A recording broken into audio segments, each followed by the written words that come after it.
በስመ አብ ወወልድ ወመንፈስ ቅዱስ አሐዱ አምላክ አሜን። በመጀመሪያም በክርስቶስ ክርስቲያን በወልድ ውሉድ በመንፈስ ቅዱስ መንፈሳውያን የተሰኛችሁ የክርስቶስ ቤተሰቦች የእናታችን የቅድስት ድንግል ማርያም የአስራት ያደራ ልጆች በወደደንና ባፈቀረን በጌታችን በአምላካችን በመድኃኒታችን በኢየሱስ ክርስቶስ ፍጹም ሰላምታ ሰላም እላችኋለሁ። አሜን።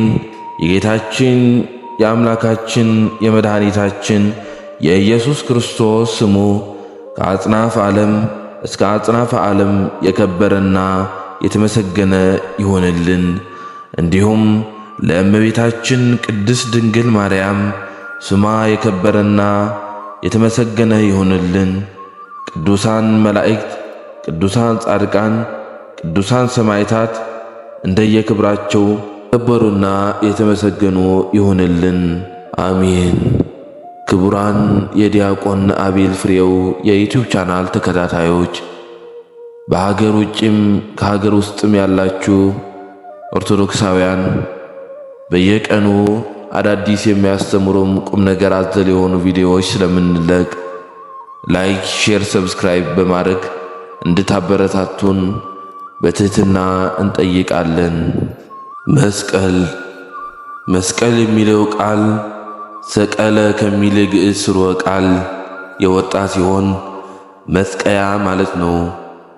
አይሁድ ጌታ አሌ ለክሙ ጸሐፍት ወፈሪሳውያን መደልዋን እያለ በግብራቸው ቢዘልፋቸው ጸልተው ተመቅኝተው በመስቀል ሰቅለውታል። በልማደ ኦሪት ነፍሰ ገዳዩ ቀማኛውን ይሰቅሉበት ነበርና አላዊ ሕግ ለማለት ነው። ኋላም መስቀሉ ተአምራት የሚያደርግ ቢሆን አይሁድ ለምቀኝነት አያርፉምና ኦሪት ኢትቅትል ብእሴ ጻድቀ ያለችውን ተላልፈው ጻድቁን ገደሉት ይሉናል ብለው ጉድጓድ አስምሰው ቀበሩት። ቆፍረውም እንዳይወጣ ጎድፍ ሲያስጥሉበት ኖረዋል። ከ200 ዘመን በኋላ የንጉሡ የቆስጠንጢኖስ እናት እሌኒ ብፅዓት ገብታ ብፅዋታ ደርሶላት ተምኔቷን ለመፈጸም 319 ዓመተ ምህረት ኢየሩሳሌም ወረደች። ዘመኑ ርቆ ነበር።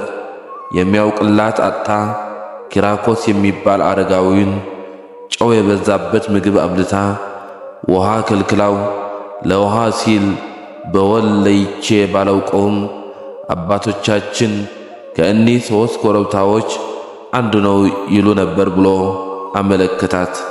ካህናቱን ሰብስባ ደመራ አስደምራ ዕጣን ብታ ቄስበት ረገደ ጢስ በጎልጎታ ይላል።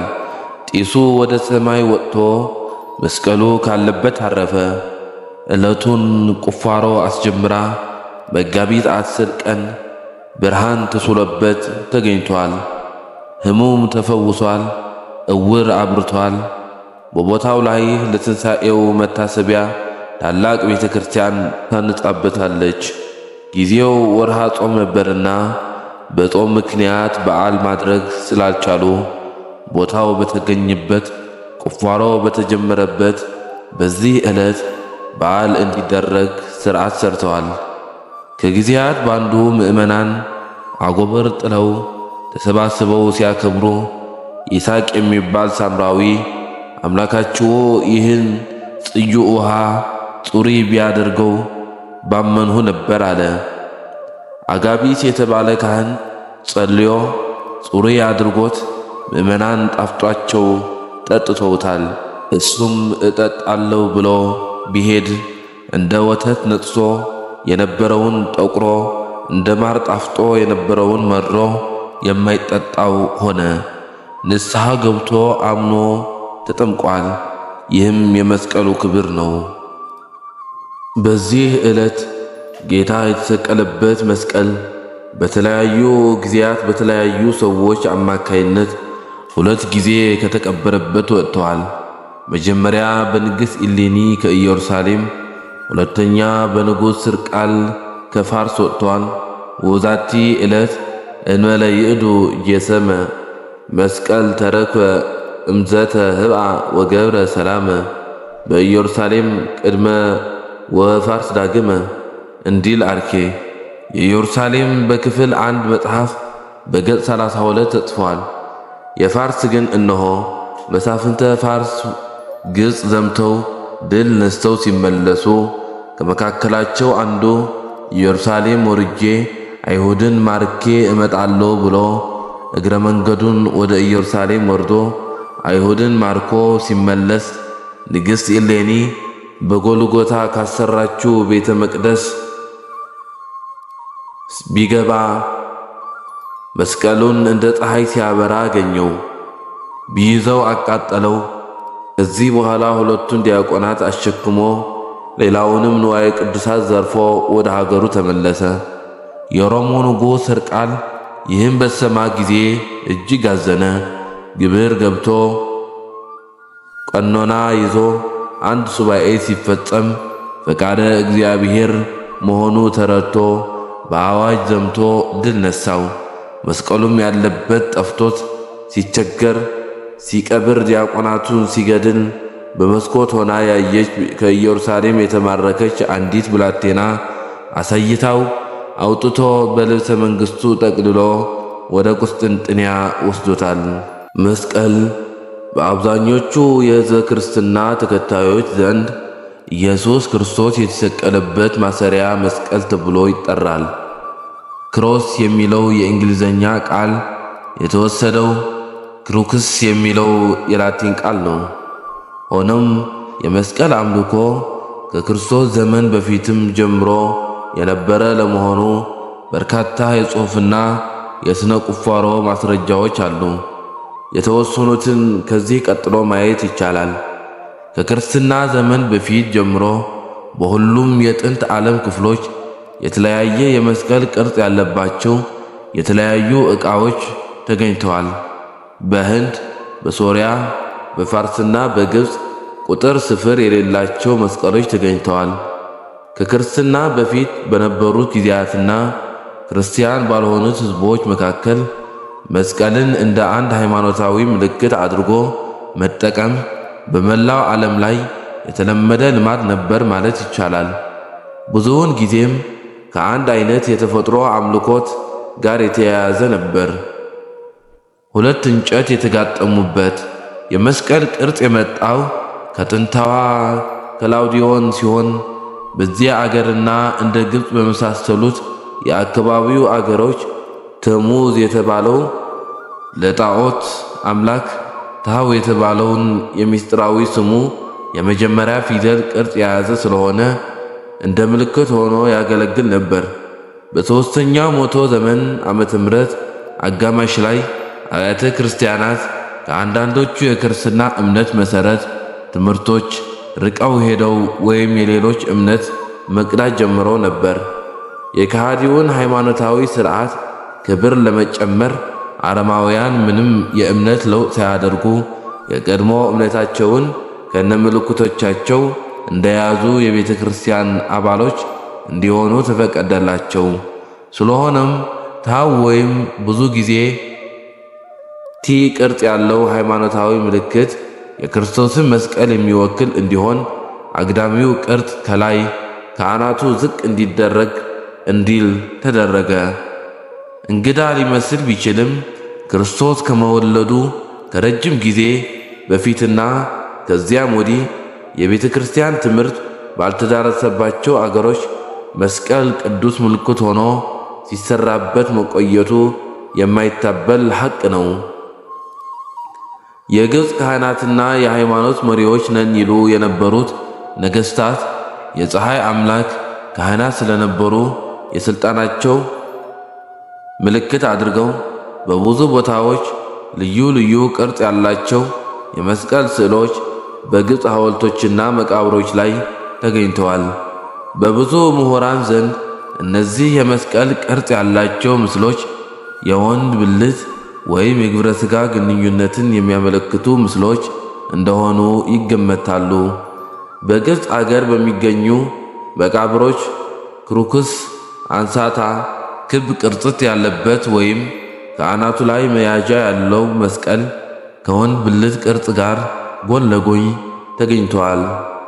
ኤ ሾርት ሂስቶሪ ኦፍ ሴክስ ወርሺፕ የወሲብ አምልኮ አጭር ታሪክ። በተጨማሪ ክርስቲያናዊ ያልሆነ መስቀል። እነዚህ መስቀሎች ለባቢሎን የፀሐይ አምላክ ምልክት ሆነው ያገለግሉ ሲሆን ለመጀመሪያ ጊዜ የታዩት ከ100 እስከ 44 ከክርስቶስ ልደት በፊት የጁልየስ ቄሳር ዘመነ መንግሥት በተሰሩ ሳንቲሞች ላይ ነው። ከዚያ ቀጥሎ በ20 ከክርስቶስ ልደት በፊት የቄሳሩ ወራሽ በአውግስጦስ ዘመን በተሰሩ ሳንቲሞች ላይ ተስለዋል። በቆስጠንጢኖስ ዘመን በታተሙ ሳንቲሞች ላይ ብዙ ጊዜ ተደጋግሞ የታየው ምልክት ነው። ይኸውም ተመሳሳይ ምልክት በዙሪያው ያለው ክብ ሳይጨመርበት 4 እኩል ርዝመት ያላቸው ቀጥተኛና አግዳሚ መስመሮች እንዲኖሩት ተደርጎ አገልግሏል። ይህም የፀሐይ መሽከርከሪያ ተብሎ በተለይ ይከበር የነበረው ይህ ምልክት ነበር። ቆስጠንጢኖስ የፀሐይ አምላክ የተባለው ጣዖት ያመልክ እንደነበርና ከሮብ 100 ዘመን በኋላ ይህ መስቀል በሰማይ አይቻለው ብሎ እስከተናገረበት ጊዜ ድረስ ወደ ቤተ ክርስቲያን ገብቶ እንደማያውቅ መግለጽ አስፈላጊ ነው። በዓለ መስቀል በክርስትና ሃይማኖት ጌታችን ኢየሱስ ክርስቶስ በቀራንዮ የተሰቀለበት መስቀል በአይሁድ ከተቀበረበት ስፍራ መገኘቱን ማስታወሻ በዓል ሲሆን በምዕራብም ምስራቅም አብያተ ክርስቲያናት ይህንን መታሰቢያ መስከረም 3 ቀን ሲያከብሩት የኢትዮጵያ ኦርቶዶክስ ተዋሕዶ ቤተክርስቲያን ደግሞ በየዓመቱ መስከረም 17 ቀን ታከብራለች። መስከረም በአበባው ሰርግ በጭብጨባው ይታወቃል ይላሉ አበው። አንድም መስከረም ርዕሰ አውደ ዓመት የዘመን መለወጫ በመሆኑ ወርሃ አደይ ወወርሃ ጽጌ ተብለዋል። እናም ኢትዮጵያውያን በርዕሰ በዓልነት ታላቅ ማዕዘን ላይ ያስቀመጡት ወርሃ መስከረም ሃይማኖታዊና ባህላዊ በዓላትን አቅፏል። ከነዚህም ውስጥ ከእንቁጣጣሽ በዓል ቀጥሎ በሰፊው የሚታወቀው በዓለ መስቀል የተባለው ነው። መስቀል ምንም እንኳ በክርስትና ሃይማኖት ተከታዮች ዘንድ የራሱ የሆነ ትርጉም ያለው ቢሆንም ከሃይማኖታዊ ክንዋኔው ባሻገር ባህላዊ በሆነ ገጽታ የሚያከብሩት የህብረተሰብ ክፍሎች ቀላል የሚባሉ አይደሉም። ለምሳሌ በደቡብ ኢትዮጵያ የሚካሄዱት ልዩ ልዩ ዝግጅቶችና እሬቻ ተብሎ የሚታወቀው የኦሮሞ ሕዝብ በዓል በዋናነት የሚጠቀሱ ናቸው። ይህ ጽሑፍ የሚዳስሰው ግን የኢትዮጵያ ኦርቶዶክስ ተዋሕዶ ቤተክርስቲያን ምዕመናን ዘንድ በየዓመቱ መስከረም 17 ቀን ተከብሮ የሚውለውን በዓለ መስቀል ታሪካዊ ዳራ ለማስታወስና በዚህ ታሪካዊ በዓል ላይ የአንዳንድ ሊቃውንት አስተያየቶች መጠቋቋም ነው። ስለ መስቀል በዓል አከባበር መነሾ በጽሑፍና በቃል የተላለፉ መረጃዎች እንደሚነግሩን ኢየሱስ ክርስቶስ የተሰቀለበት መስቀል በተአምራዊነቱና በክርስቲያኖች ምልክት ከፍተኛ ክብር የተሰጠው በመሆኑ አይሁድ በቅንዓት ተነሳስተው ለ300 ዓመታት ያክል በቆሻሻ መጣያ ጥለውት ነበር። ይሁንና በ366 ዓመተ ምህረት የቄሳር ቆስጠንጢኖስ እናት ንግሥት ኢሌኒ ኪራቆስ በተባለ አንድ የታሪክ አዋቂና ሽማግሌ ጠቋሚነት መስቀሉ የተጣለበትን አካባቢ ተረዳች። ከዚያን በኋላ ደመራ በእሳት አቃጥላ ዕጣን ባጨሰች ጊዜ የዕጣኑ ጢስ ወደ ላይ ከወጣ በኋላ ተመልሶ ያረፈበትን ስፍራ አስቆፍራ መስቀሉን አወጣች። ንግሥት ኢሌኒ በጭሱ ምልክትነት መስቀሉን ለማውጣት ለ7 ወራት ያህል ማስቆፈራ ማለትም መስከረም 17 ቀን አስጀምራ በመጋቢት 10 ቀን እንዳስወጣችው ይነገራል። ዛሬ በኦርቶዶክስ ምዕመናን ዘንድ ደመራ የሚደመረውም ይህንን ታሪክ ተከትሎ እንደሆነ የሊቃውንቱ ምስክርነት አለ። በነገራችን ላይ ስለ መስቀል በዓል ስናነሳ ከላይ እንደተገለጸው ሌሎችም አብያተ ክርስቲያናት ቢያከብሩትም በልዩ ክብርና ደማቅ ሁኔታ ግን የተሳበው በተዋሕዶ ኦርቶዶክስ ክርስቲያኖች ዘንድ ብቻ መሆኑን ማውሳት ያስፈልጋል። የፕሮቴስታንት እምነት ተከታዮች ወይም ክርስቲያኖች በኢየሱስ ተሰቅሎ መሞትና በመስቀሉ የማይረሳ ውለታ የሰው ልጅ ማዳኑን ቢያምኑም እንደ ኦርቶዶክስና ሌሎች ጥንታውያን አብያተ ክርስቲያናት ትውፊትን ስለማይቀበሉ የመስቀል በዓልን ሃይማኖታዊ በዓል አድርገው አይመለከቱትም። ወደ ተነሳንበት ነጥብ ስንመለስ ስለ መስቀል በዓል በአንዳንድ ሊቃውንት የተለያየ አስተያየት ሲሰነዘር ቆይተዋል። ከዚህ ውስጥ ቀደም ሲል እንደተጠቀሰው መስቀሉ ለማግኘት 7 ወራት ያህል እንደፈጀ ቢነገርም በአንዳንድ ሊቃውንት ሕሳቤ ደግሞ መስቀሉ የተገኘው መስከረም 17 ነው ሲሉ በአጽንዖት ይናገራሉ። ይሁንና አብዛኛው የቤተ ክርስቲያኗ ሊቃውንት ግን መስቀሉ የተገኘው በመጋቢት 10 ቀን ነው።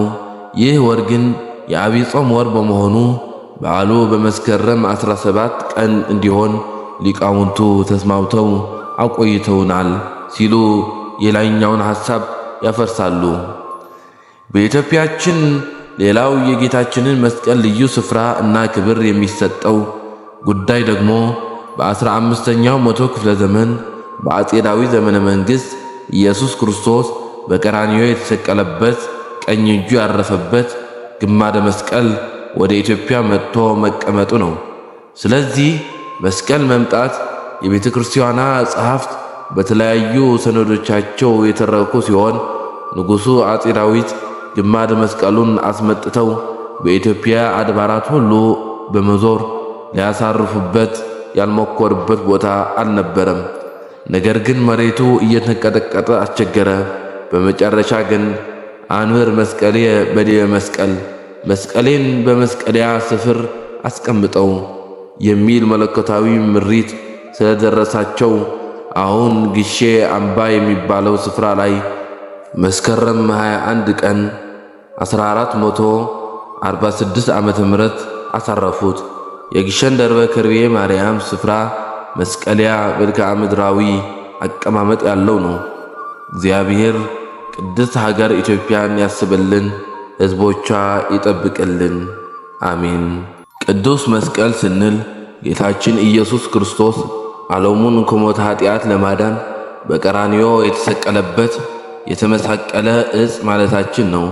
ሊቃነ ካህናትና መስፍኑ ጲላጦስ በኢየሱስ ክርስቶስ ላይ በመስቀል ተሰቅሎ እንዲሞት በፈረዱበት ጊዜ ወታደሮቻቸው ጌታችንን መስቀሉን አሸክመው ወደ ቀራንዮ ወሰዱት። መስቀሉን እንደተሸከመ ወደ ቀራንዮ ወሰዱት እንዳለ ቅዱስ ዮሐንስ ወንጌላዊ። ጌታችን ኢየሱስ ክርስቶስ መስቀሉን ተሸክሞ ወደ ቀራንዮ ሲጓዝ እያጣደፉና እየገፉ ሲወስዱት እጅግ ደከመ። በዚህ ጊዜ ስምዖን የተባለ የቀሬናው ሰው ከገጠር ሲመጣ ይዘው ከኢየሱስ በኋላ የኢየሱስ መስቀል እንዲሸከም ጫኑበት። ከዚህም እንደገና ራሱ ጌታችን መስቀሉን ተሸክሞ ቀራንዮ ደረሰ። ከዚያ እንደደረሰ በመስቀል ሰቀሉት። በቀኙና በግራውም በኩል 2 ወንበዴዎችን ሰቀሉ። ጌታችን ኢየሱስ ክርስቶስ በመስቀል ላይ ሆኖ መከራ መስቀልን በመቀበል በዕለተ ዓርብ በ9 ሰዓት በፈቃዱ ስለኛ ሞተ። በ11 ሰዓት ገደማም ዮሴፍ ዘአርማስያስ ኒቆዲሞስ ከመስቀል አውርደው በአዲስ መቃብር ቀበሩት። ጌታችን ኢየሱስ ክርስቶስ በመስቀሉ ላይ ባፈሰሰው ቅዱስ ደሙ ሰላምን አወጀ። ሐዋርያው ቅዱስ ጳውሎስ ስለዚህ ታላቅ ምስጢር ሲናገር በመስቀሉ ደም ሰላምን አደረገ፣ በሰማያትም በምድርም ላሉት እርቅን ሰላምን አደረገላቸው ብለዋል። ጌታችን በመስቀሉ ጠላት ዲያብሎስን እንደገደለ ማለት እንዳሸነፈና ተለያይተው የነበሩትም ሕዝብና አሕዛብን አንድ ማድረጉን አስመልክቶ በሌላው መልእክቱ ሲናገር አሁን ግን እናንተ በፊት ርቃችሁ የነበራችሁ በክርስቶስ ኢየሱስ ሆናችሁ በክርስቶስ ደም ቀርባችኋል። እርሱ ክርስቶስ ሰላማችን ነው። እርሱ ሁለቱን ያዋሃደ የትእዛዙንም ሕግ ሕዝብንና አሕዛብን የመባል ትእዛዝ ሽሮ በመካከል የነበረውን የጥል ግድግዳ በሥጋው አፈረሰ። ይኸውም ከሁለታችሁ አንድ አዲስ ሰውን ይፈጥር ዘንድና ሰላምንም ያደርግ ዘንድ ጥልን በመስቀሉ ገደለ። በእርሱም ሁለታችሁን በአንድ አካል ከእግዚአብሔር ጋር አስታረቀ። መጥቶም ርቃችሁ ለነበራችሁትና ቀርበው ለነበሩትም ሰላምን ሰጣቸው ማለት ነው። ከዚሁ በላይ እንደተመለከትነው ጌታችን ስለ ዓለሙ ቤዛ የተሰዋበት ቅዱስ መስቀል ክቡር ነው። ጠላት ዲያብሎስን ያሸነፈበት ቅዱስ መስቀል ክቡር ነው። በደሙ በከበረው ቅዱስ መስቀል ለምድራውያንና ለሰማያውያን ሰላምን አውጀዋል። ሐዋርያው እንዳለው ቅዱስ መስቀል የሰላምና የድኅነት ንጉሥ የሆነው የኢየሱስ ክርስቶስ ዙፋን ነው። በእግዚአብሔር አብ ጸጋ ኢየሱስ ክርስቶስ ስለ ሰው ሁሉ ሞትን ይቀምስ ዘንድ ከመላእክት ይልቅ ጥቂት በሞት አንሶ የነበረውን ከሞት የተነሳ የምስጋና ዘውድ አክሊለ ስብሐት ጭኖ ደፍቶ እነሆ እናየዋለን። ስለዚህ ቅዱስ መስቀል ንጉሠ ስብሐት ክርስቶስ የምስጋና ንጉሥ ክርስቶስ የተሰዋበት ክርስቶስ አምላካችን በቅዱስ ደሙ ያከበረውና መለኮታዊ ደሙ የፈሰሰበት ስለሆነ በአማን በእውነት ክቡር በእውነት ቅዱስ ነው። በመሆኑም በእውነት ክርስቲያናውያን የሆን ሁሉ የጌታችን በክቡር መስቀል እንመካለን። ሐዋርያው ጳውሎስ ሲያስተምር እኔስ ከጌታችን ከኢየሱስ ክርስቶስ መስቀል በቀር ሌላ ትምክህት ከኔ ይራቅ ብሏል። በዚሁ መሠረት የክርስቶስ ተከታይ ነኝ የሚል ሁሉ ክርስቶስን ከልብ ማመንና መውደድ መስቀሉንም ማክበር ይገባዋል። እንደ ሐዋርያው እንደ ቅዱስ ጳውሎስም በክርስቶስ መስቀል መመካት ግዴታ ነው።